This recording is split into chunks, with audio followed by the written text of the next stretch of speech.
बिस्मिल्लाहिर्रहमानिर्रहीम। पहला क्वेश्चन है इफ़ ए डॉट बी बराबर है 0, यानी डॉट प्रोडक्ट अगर 0 हो जाए देन क्या होता है? Either of the two vector is a null vector, दोनों में से कोई एक नल होता है। हाँ, ऐसा हो सकता है। बोथ आर नल वेक्टर्स, दोनों नल हो सकते हैं। हाँ, ये भी हो सकता है। वेक्टर्स आर म्यूचुअली परपेंडिकुलर, दोनों के दौरान एंगल 90 डिग्री हो तब भी 0 हो जाएगा। तो आंसर क्या हो गया? All of.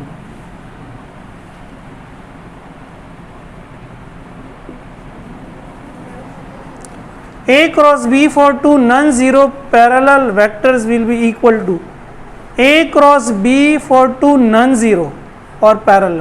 पहली बात ये कि ज़ीरो नहीं है, ना A नल वेक्टर है ना B, और दोनों पैरेलल हैं। तो पैरेलल का क्या मतलब? एंगल क्या हो गया? 0।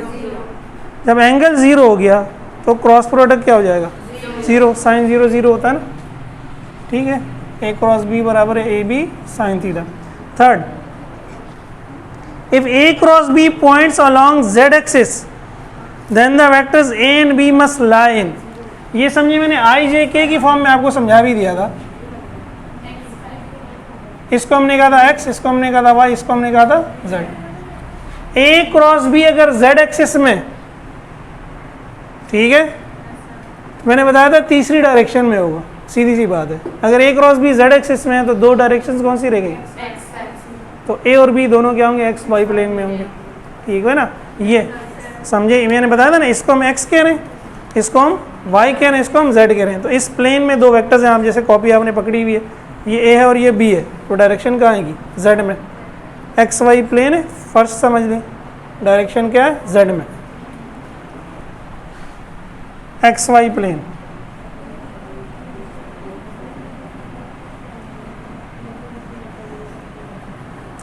The angle between two rectangular components of a vector, इस वेक्टर के जो कंपोनेंट्स होते हैं उनके दरमियान एंगल कितना होता है? 90 होता है, क्योंकि एक एक्स एक्सिस पर होता है दूसरा, और एक्स और वाई के दरमियान एंगल 90 होता है, ठीक है।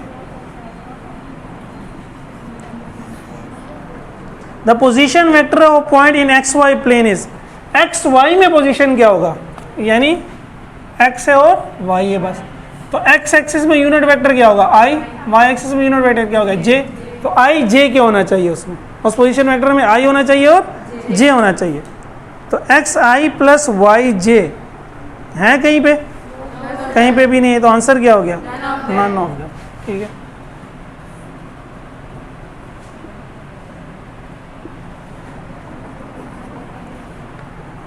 A force of 5 newton is acting along y axis, 5 newton की फोर्स है जो वाई में लग रही है, वाई में। तो एक एक्स एक्सिस में उसका क्या कंपोनेंट होगा? कोई भी नहीं होगा। जब वो सारी की सारी वाई में है तो उसका कोई कंपोनेंट एक्स में। कंपोनेंट कब निकलते हैं? जब वो एक्स और वाई के दरमियान हो। अगर कोई वेक्टर एक्स में है तो उसका वाई पे कोई कंपोनेंट नहीं होगा, अगर कोई वेक्टर वाई में है तो उसका एक्स पे कोई कंपोनेंट जब निकलते हैं जब वो एक्स और वाई के दरमियान हो, ठीक है। तो इसका क्या हो गया? कोई कंपोनेंट नहीं होगा या 0 होगा? 0 होगा, ठीक है। 7, again if two non zero vectors ए और बी 0 नहीं है, यानी मैग्नीट्यूड 0 नहीं है, are parallel to each other, वो एक दूसरे के पैरेलल हैं। अगेन पैरेलल क्या मतलब? एंगल 0। जब एंगल 0 हो जाता है देन ए डॉट बी 0 होता है? नहीं, ए डॉट बी एंगल 0 होने से 0 नहीं होता। ए डॉट बी बराबर है ए बी, एंगल 0 है तो ए डॉट बी बराबर है ए बी कॉस 0, कॉस 0 क्या होगा? 1। तो यही बात सही है, ए डॉट बी बराबर होगा ए बी। रिजल्ट्स में लिखा है भी था ना, एंगल अगर 0 हो जाता है तो ए डॉट बी बराबर हो जाता है ए बी के, ठीक है। फिर कहता है for a vector v, v अगर वेक्टर है तो which of the following is correct? V dot v बराबर होगा वी के? नहीं, वी डॉट वी किसके बराबर होगा? वी स्क्वायर के, सही है ना। तो इस v dot v v square के बराबर। वी क्रॉस वी तो 0 होता है, ये भी गलत है। V cross v v square, v cross v v, ये दोनों गलत हैं। तो चौथा सही है ना, वी डॉट वी बराबर है वी। ये बोल्ड का मतलब वही है, वेक्टर सही है।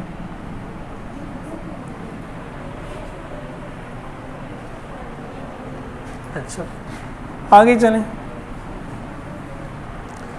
ए क्रॉस बी का मैग्नीट्यूड बराबर हो जाए ए डॉट बी के, यानी ए क्रॉस बी और ए डॉट बी का आंसर बराबर कब होगा? कल ही समझाया था। हाँ, यानी मैग्नीट्यूड नहीं, मतलब जीरो, दोनों जीरो होंगे तभी दोनों बराबर हो सकते हैं। और वो दोनों जीरो होने की क्या कंडीशन थी कि दोनों में से कोई एक क्या हो जाए, नल हो जाए।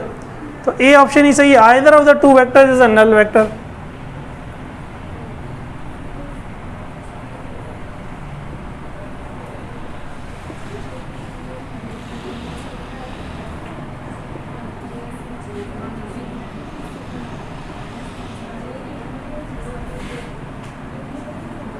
दसवां देखें, the cross product k cross j minus i, ठीक है, j cross k i, magnitude of i dot j cross k, ये भी कल देखा था, जे क्रॉस के भी आई होगा, आई डॉट आई क्या हो जाएगा 1। If the dot product of two non zero vectors a and b is zero, their cross product will be, dot product zero है और नॉन जीरो है, ए डॉट बी बराबर ए बी कॉस थीटा, वो कह रहा है ये दोनों जीरो नहीं है, तो ये दोनों जीरो नहीं है, इसका मतलब ये एंगल की वजह से जीरो हुआ। एंगल की वजह से डॉट जीरो कब होता है, जब एंगल 90 हो, एंगल 90 हो गया। If the dot product of two non zero vectors, their cross product क्या होगा, जब एंगल जीरो हो जाता है तो क्रॉस प्रोडक्ट क्या हो जाता है, जीरो। एंगल जीरो होता है तो क्रॉस प्रोडक्ट क्या हो जाता है, ए क्रॉस बी, हाँ सही कह रही है, ए बी साइन 90, साइन 91 होगा, ठीक है, ए बी के बराबर हो जाएगा। तो ए क्रॉस बी बराबर हो जाएगा ए बी के, क्योंकि अगर ए भी जीरो नहीं है, बी भी जीरो नहीं है और ए डॉट बी जीरो है, इसका आंसर जीरो कब आएगा, जब थीटा 90 होगा। ये उसने स्टेटमेंट दे दी। फिर पूछ रहा है बताओ ए क्रॉस बी इन दोनों के लिए क्या होगा, तो एंगल जब 90 हो गया तो साइन 90 क्या हो जाएगा 1। 13 a not equals to zero, if a dot b बराबर है zero and a cross b is also zero, then b will be a null vector, ठीक है ना, यही कंडीशन हो सकती है, वरना तो जब ए नल नहीं है तो फिर बी नल हो सकता है, कल ही समझाया था ये, दोनों में से कोई एक नल होगा तब दोनों जीरो होंगे, वरना दोनों जीरो नहीं हो सकते। The unit vector of a vector A of magnitude 2, unit vector कैसे निकलता है, वेक्टर डिवाइडेड बाय मैग्नीट्यूड, तो उसने कह दिया मैग्नीट्यूड 2 है, तो वेक्टर डिवाइडेड बाय 2, ये उसका क्या हो गया, unit vector.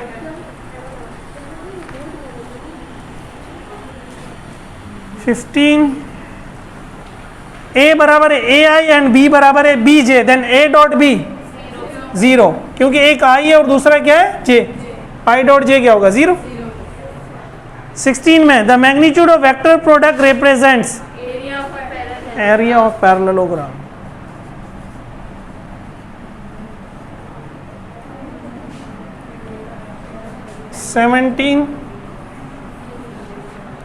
Unit vectors I J and के आर, आई जे और के क्या होते हैं, परपेंडिकुलर होते हैं ना, तो इनके दरमियान एंगल क्या होता है 90, तो 90 दिया हुआ ही नहीं है, पैरेलल है, इंक्लाइंड है, 45 180, तीनों एक्सिस एक दूसरे पे क्या है 90 डिग्री पे, ठीक है। 18 resultant of two vectors equal in magnitude but opposite in direction is null vector.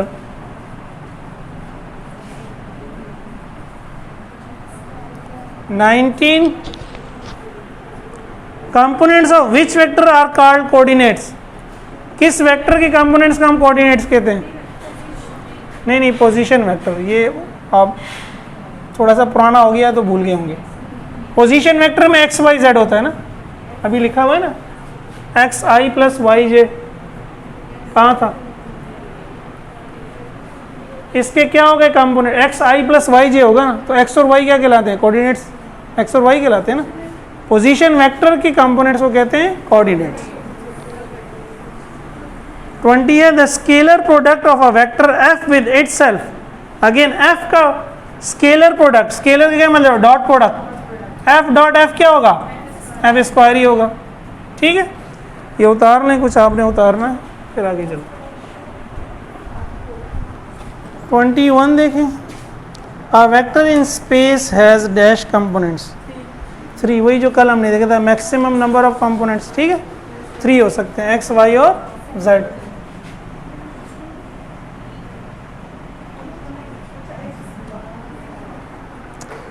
Twenty two में कहते हैं product of a scalar and a vector, scalar number को कहते हैं, नंबर को जब वेक्टर से मल्टीप्लाई करते हैं तो रिजल्ट क्या आता है, वेक्टर ही आता है, ठीक है।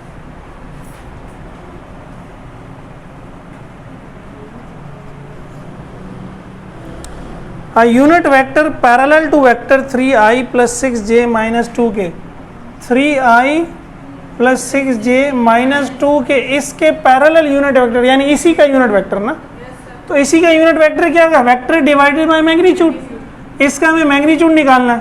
तो देखिए 3 का स्क्वायर क्या होगा 9, 6 का स्क्वायर क्या होगा 36, 9 प्लस 36 और माइनस 2 का स्क्वायर 4, 9 प्लस 36 45, 45 प्लस 4 49, 49 का अंडर रूट 7, तो अपॉन में क्या आ जाएगा 7, ठीक है।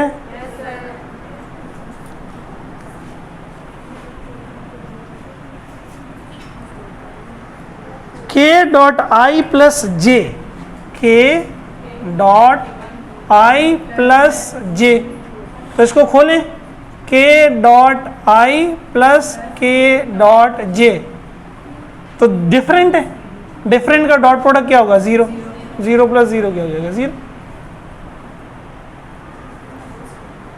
अच्छा, फिर 25 में कहता है डॉट प्रोडक्ट लें किसका, i minus 2k and j plus 3k। देखिए यहाँ i है, यहाँ i नहीं है, 0 हो जाना है, यहाँ j है, यहाँ j नहीं है, 0 हो जाना है, यहाँ k है, यहाँ k है, बस कर दो मल्टीप्लाई, तो -2 मल्टीप्लाई बाई 3 क्या हो जाएगा 6, बस डायरेक्ट, ठीक है। 26 R1 and R2 are position vectors making angle θ1 and θ2 with R1 का मैग्नीट्यूड 10 है, R2 का 9 है, θ1 20 है, θ2 110 है, vector product of R1 and R2 will be. देखिए थीटा होता है दोनों वेक्टर्स के दरमियान का एंगल, बेसिकली क्या कहा इसने, दो वेक्टर्स हैं, ये अगर आप एक्स एक्सिस ले लें, पोजीशन वेक्टर्स है ना, और एक वाई एक्सिस ले लें,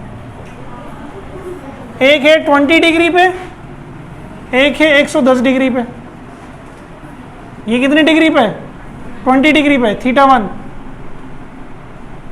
और ये θ2 ये कितना है 110, तो दोनों के दरमियान कितना हो जाएगा 90, 110 माइनस 20 क्या होगा 90।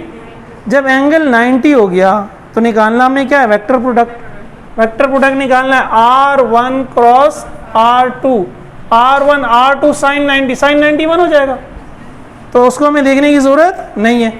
अब R1 क्या है 10 है और R2 क्या है 9, तो 10 मल्टीप्लाई बाय 9 क्या हो जाएगा 90, और यूनिट दोनों की क्या है सेंटीमीटर, तो क्या हो जाएगा सेंटीमीटर का स्क्वायर। 26 हो गया ये। 27 minimum number of unequal forces whose vector sum can be 0, वो कम से कम वेक्टर जिनका रिजल्ट 0 हो सकता है और वो अनइक्वल भी ना हो। भाई एक तो ये ना कि 10 न्यूटन राइट पे लग रही है 10 न्यूटन, तो ये तो मैग्नीट्यूड बराबर है, तो दो फोर्सेस होंगे 0 हो गया। लेकिन अब राइट पे 10 न्यूटन लग रही है, लेफ्ट पे 10 न्यूटन नहीं लग रही, तो तब तो दो फोर्सेस जो है एक दूसरे को कैंसिल, तो कम से कम फिर 3 होंगी ना। अगर ये 10 है और ये 2 है तो इसके साथ एक 8 न्यूटन की और मिला दो, तो 2 + 8 मिलके क्या हो जाएंगी 10। तो अगर इक्वल नहीं है मैग्नीट्यूड तो फिर कम से कम 3 मिलेंगे तो रिजल्ट क्या होगा 0, ठीक है। 3 अच्छा ये मैंने 27 नहीं है, ये 28 एक्सप्लेन कर दिया मैंने। 3 27 में क्या है, unit vectors along z y x axis, z axis में यूनिट वेक्टर क्या होगा k, y एक्सिस में क्या होगा j, और एक्सिस में क्या होगा i, k j and i। 29. Addition of a vector and a scalar. Addition of a vector and scalar. Vector और scalar. Vector और scalar को हम ऐड ही नहीं कर सकते, तो नन होगा इसका आंसर, नहीं? हाँ, नन। कहते हैं depends upon the choice of coordinate is always very complicated, requires नहीं। वेक्टर और स्केलर जमा होते ही ये ऑपरेशन है ही नहीं, none.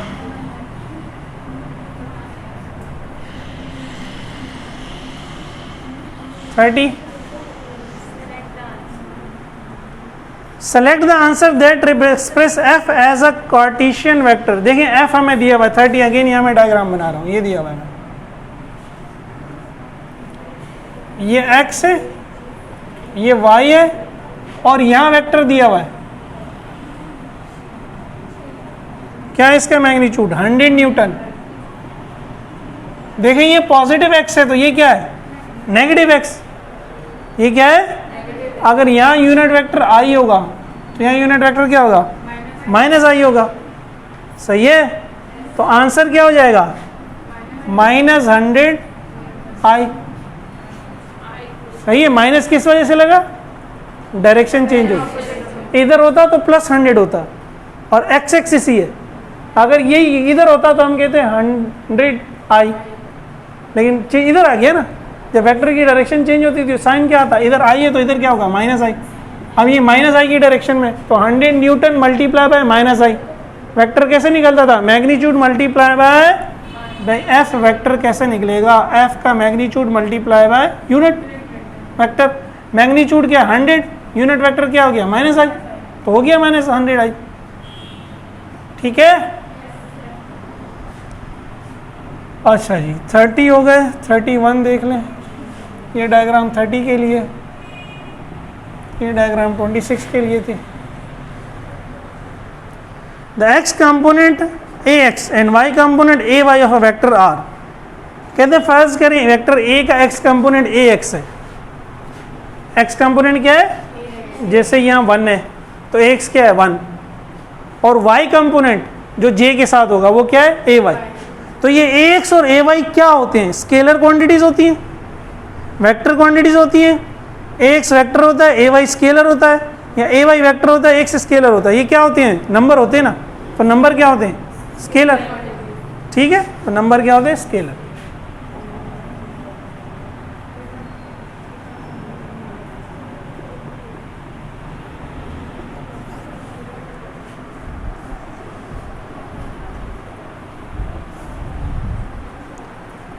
Tick the wrong answer 32 में कहता है, tick the wrong answer. Multiplication of vector by scalar gives a vector quantity, सही बात है।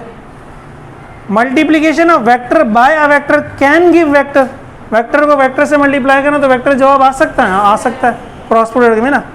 Multiplication of vector by a vector always give vector, ये रॉन्ग है। वेक्टर को जो वेल्टेक्स से मल्टीप्लाई करें हमेशा वेक्टर नहीं आता, कभी कभी स्केलर भी आ जाता है ना, जो डॉट प्रोडक्ट, ठीक है। मल्टीप्लीकेशन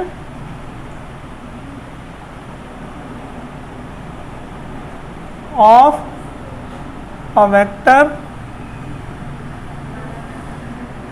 बाय अनदर होना चाहिए, वैसे ये ही लिख दिया, वेक्टर ऑलवेज गिव्स वेक्टर, ये गलत है।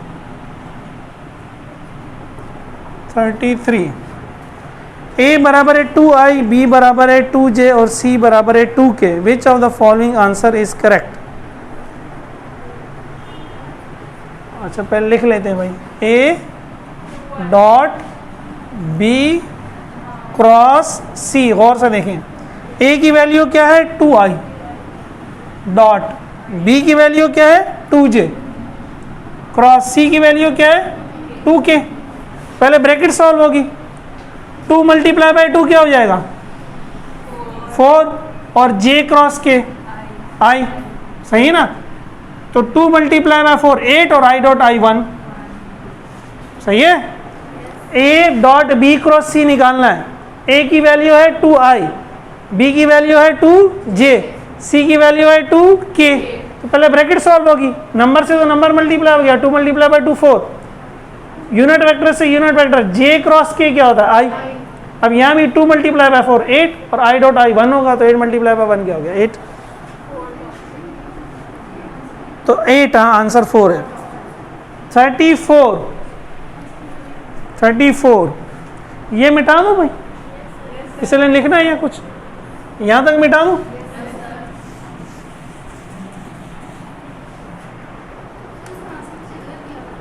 पीछे क्या आंसर दिया हुआ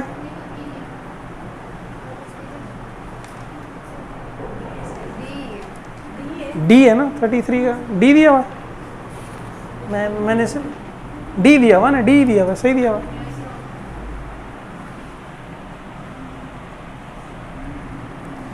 एफ बराबर है 4i minus 2j and are बराबर है 3i प्लस 4। वर्क डन क्या होगा, work done F dot are होगा।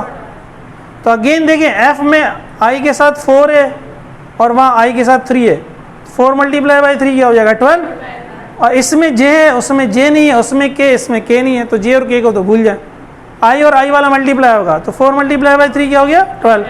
ठीक है ना भाई।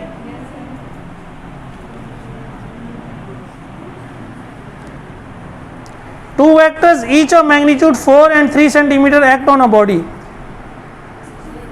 If the forces are inclined at 30 and 90 degree, their scalar product, अच्छा थोड़ी सी गड़बड़ हो गई, यूनिट न्यूटन होनी चाहिए अगर फोर्स है ना बाहर। तो 4 और 3 के हैं और उनके दरमियान एंगल 30 और 90 का, अभी मैंने समझा दिया। अगर एंगल 30 और 90 है तो दरमियान का एंगल क्या होगा 60, दरमियान का एंगल 60 और स्केलर प्रोडक्ट निकालना है, तो क्या हो जाएगा, एक का मैग्नीट्यूड 4, दूसरा का मैग्नीट्यूड 3 और cos 60, 4 मल्टीप्लाई बाई 3 12, cos 60 0.5 होता है मेरे ख्याल में, निकालें तो 12 मल्टीप्लाई बाई 0.5 क्या हो जाएगा 6 हो जाएगा। बारह वो जो यूनिट डे में गड़बड़ होगी ना जो उसने दिया हुआ, तो वही है, 12 आंसर 6 होगा नहीं।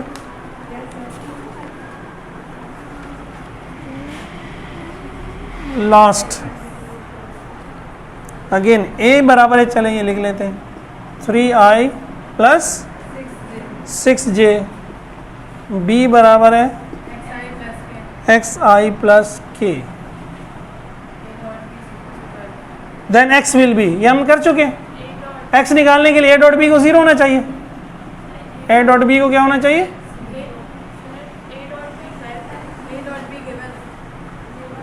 अच्छा a डॉट b गिवन है, a डॉट b कितना है 12, x विल बी, x क्या होगा, तो भाई जब a डॉट बी आपको गिवन है बस a डॉट बी निकालें, a i के साथ 3, i के साथ x प्लस यहाँ j है यहाँ j नहीं है, यहाँ k नहीं है, तो इन दोनों तो 0 हो जाना, यही a डॉट बी हो गया। 3 मल्टीप्लाई बाई x क्या हो गया 12, तो x क्या हो गया 12/3 4, सही है। ये अल्हम्दुलिल्लाह हो गए, दी एंड हो गया।